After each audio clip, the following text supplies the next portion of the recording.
This is this incredible thing that you have. You have a brain, and it's just incredible by itself. And having these thoughts that we have constantly, this ideas that comes to mind, this ideas that revolutionize the way people think, the way we do things. You have one of those brains. And then you have this body, which is a very complex system. It's just incredible that you have one. It's even better than a Blackwell NVIDIA computer. This is incredible. And then you have this depth inside of you that many times other people don't see. You are a beautiful design. Now, to elaborate on that, it's necessary for us just to realize that this brain that you have, this biological organ that you have, it has this ability to remember so much information. It has this ability to run at such a fast speed. Just a little bit of a history lesson. Initially, when people designed computers, it was almost like they were able to put one person inside of this computer doing all the tasks. And that was amazing. And then they created a type of memory that split this person's behavior into two. So they would do a task over here, 20%, then 20% over here, 40, 40, 60, 60, 80, 80, 100, 100. And it seemed like things was happening at the same time, which wasn't true. But then eventually, people were able to develop a dual core, having two people placed in this computer. Now task, two, happened at the same time.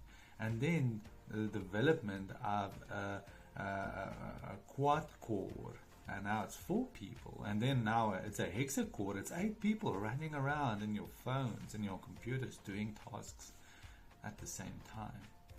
But your brain has a 2000 core, which means 2000 running around and doing tasks. It's incredibly fast, and that's just consciously.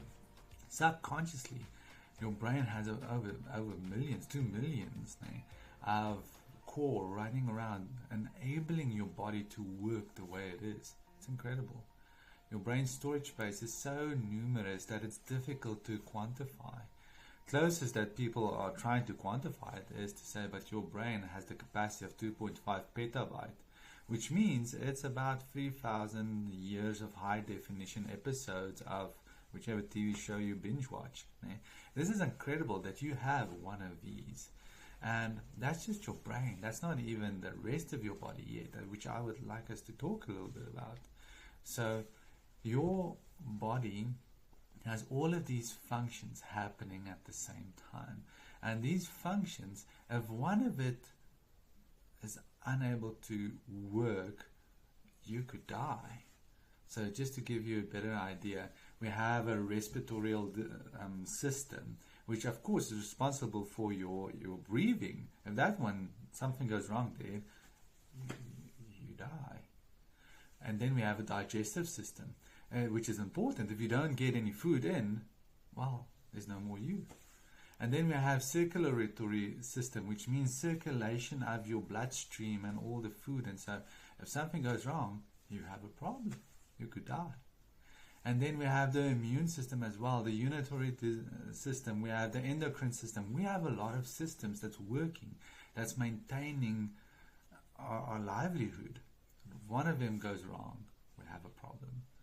So we have all of these functions, these systems, and it's so small that many times we don't even realize that one small problem can actually mess up this whole system. As an example, we have blood plates, which enables your body to heal itself. So if you get a cut, usually the blood plates seal the cut so that you don't bleed out. So it's important. But now the thing is, if your blood plates isn't working, you can bleed out. This is an important system that it might be the first time today that you've heard of this. And it's a system that's been working for 20, 21, 25, 50 years already. It's incredible. Now, just to give you an idea of how incredible this is as well, is that while your mother was pregnant with you, if it did happen that something went wrong during specific stages, when there was a lot of emphasis on a specific developmental something, organ, maybe function in your body, and something went wrong, you could sit with problems that's similar to that something that went wrong in that stages. For more clarity, we can talk about it when we see each other, but there's so much complexity in you. So I just want to say this again, you are a beautiful design. And then when we talk about your nervous system, this is just an incredible thing that you have. So when you Google nervous system, you will see there's pretty much two branches to your nervous system. You have your central nervous system, which is pretty much your brain stem and your brain, and it goes down into this thick road system, up until your middle, your core, around that area, your spinal cord. That's pretty much what we mean, call it. So that's the one side, and then the other side, that's your peripheral nervous system. That's all the smaller branches that goes out throughout your body, branching out of this spinal cord that we have. So in your peripheral nervous system, then we also have your somatic nervous system. Your somatic nervous system, this is pretty much you having functions of your body. So I'm using my hands like this, and this is my somatic nervous system that's enabling this movement to happen. My brain is using the spinal cord, the central nervous system, to send this message throughout the peripheral nervous system to my somatic nervous system, and this is happening. It's incredible. And then we have an automatic nervous system. This is, as the name emphasizes, this is pretty much systems that's automatic, the automatic nervous system. So these systems, you get the sympathetic nervous system, which is your body's ability to kick into action, to put on all the emergency switches. And then when that happens, you are usually fight or flight. And that's the famous two. But we also discovered that there's things like freeze and four as well. So there's actually four systems, responses. So the fight, if a lion jumps into the place where you are now, you will either fight, or you will run away, flight, or you will freeze, just sit there, not computing what's happening. Or four, which means that you will be sitting there undecisive, thinking, what should I do? Should I run? Should I fight? I'm not sure. Okay, so these four systems gets triggered on when there's this danger that happens. And that's our sympathetic nervous system that switches that on. Then we have the parasympathetic nervous system. This is pretty much our ability to relax, to calm down, to conserve energy, to relax. Now, the thing is, many times people think, but why is it necessary to actually know this? And I believe my reason for wanting to talk about this is that if we trigger these responses, it causes us to actually go into this destructive functioning of our lives. As an example, if you were to drink coffee, your brain is saying, let's drink this coffee, or let's eat this sugar. That's one. That energy drink. There we go. You drink this energy drink. That's what your brain says, because your brain is longing for something. It wants something. Energy, most probably. So your brain says to the central nervous system, let's do this.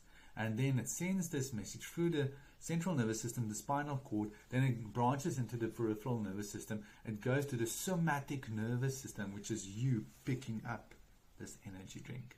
Then when you drink it, it activates your automatic nervous system, your sympathetic nervous system, which is your fight or flight. And then adrenaline is being released, and you have this extra energy, and then your brain goes into fight or flight. Now, as we've said, if you've watched the other videos, that your brain works like a fist. If you put pressure on it, it goes like this. It's difficult to put stuff in, and it's difficult to take stuff out. This is usually exam stress. It's panic mode. This is what it is. So if you drink that energy drink, your brain does this. You feel this immense energy, or maybe not so much anymore, and now your brain is just, it's in panic, and you think you're studying. Meanwhile, you're not. So what we need to do is we need to be able to activate our parasympathetic nervous system, the relaxed one. Otherwise, we're constantly stressed. And when we are constantly stressed, our brain, our body is withering. It's using all of this adrenaline, trying to just climb this mountain. But this mountain never ends. Eventually you burn out, and then your life has just become unfunctional. Any small thing will just mess up your day. So this is your central nervous system in a small bracket, and it's necessary for us to know how this system works, and all of these systems that's enabling us to be alive, so that we can be more conscious of what we're doing with it.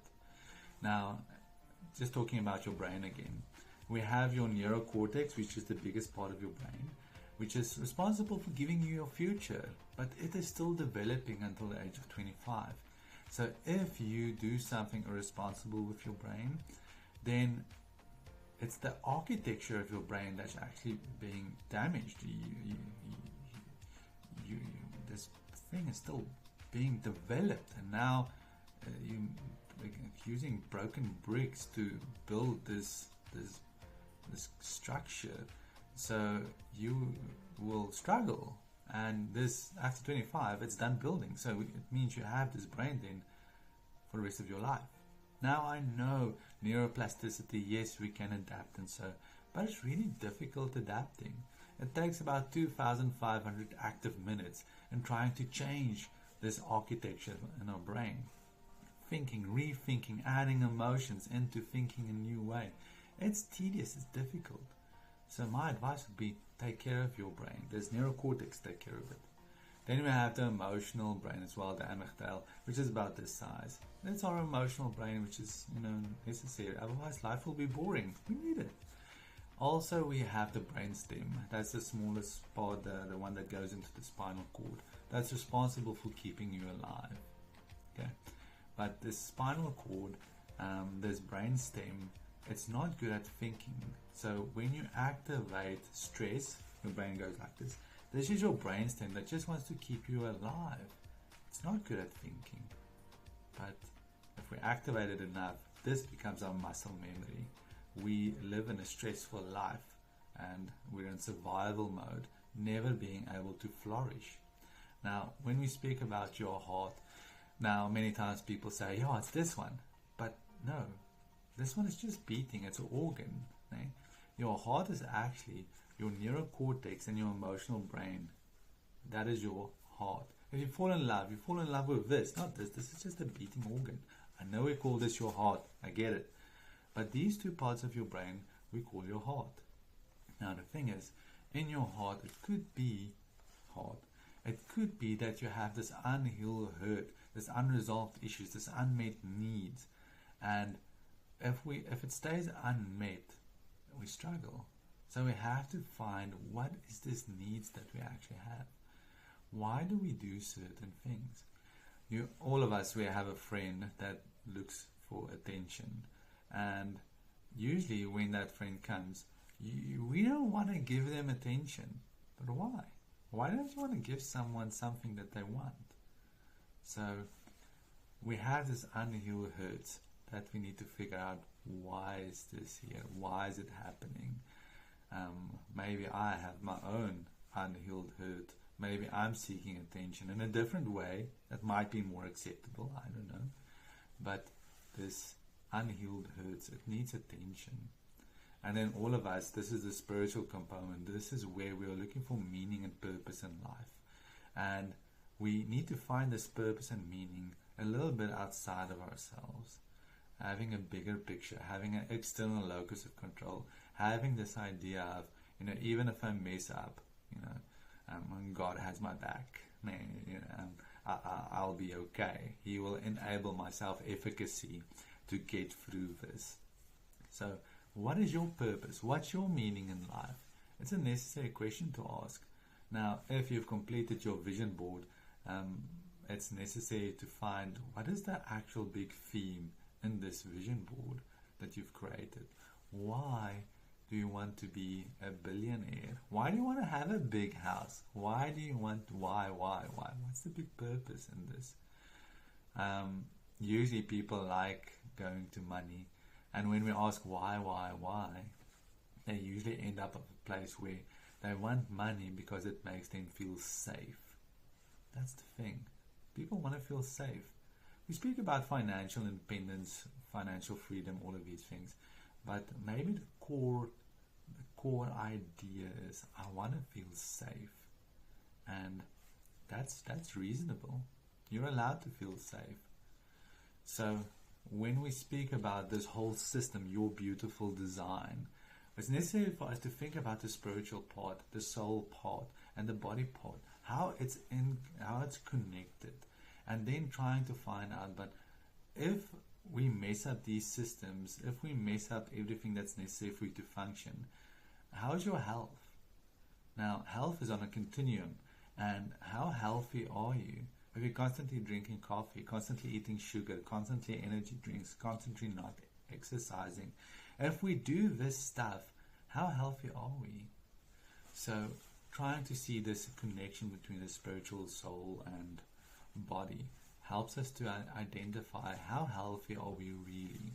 So having knowledge and understanding of how each part of the spirit, soul, body functions and are connected to each other and work together, it's vital for us to improve our health. Thank you so much. I hope this benefited you.